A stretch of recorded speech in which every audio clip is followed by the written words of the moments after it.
This is an introduction about medical oxygen. What is medical oxygen?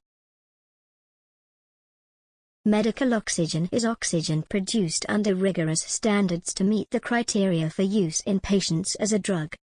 Oxygen may be stored in high-pressure cylinders as a gas or in cryogenic tanks in liquid form.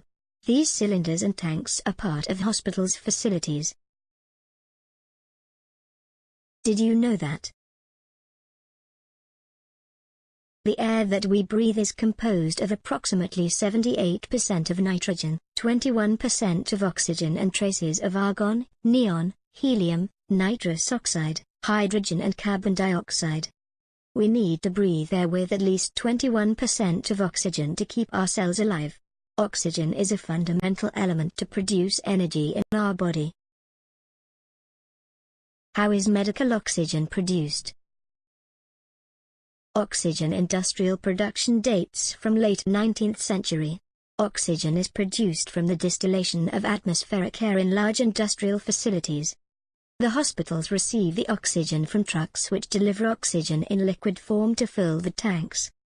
In case of cylinders, these are delivered to the hospitals by trucks. Full cylinders are exchanged by empty cylinders. Why do hospitals need oxygen? It is in the lungs that the oxygen that we breathe is distributed to our body.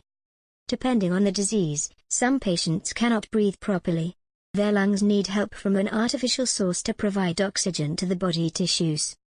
There are two main ways of providing oxygen to the lungs: non-invasive ventilation and invasive ventilation. In these methods, oxygen is delivered to the patient. In non-invasive ventilation, the patient receives oxygen without needing the support of an invasive artificial airway. There are two main forms of delivering oxygen in this application: through breathing masks, through nasal cannulas, which are composed of small tubes that are placed in the patient's nose to deliver breathing gas.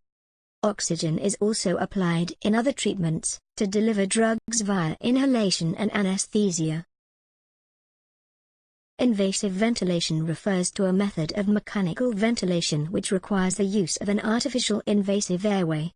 A patient which requires this has a very severe condition which impairs his airways to function properly.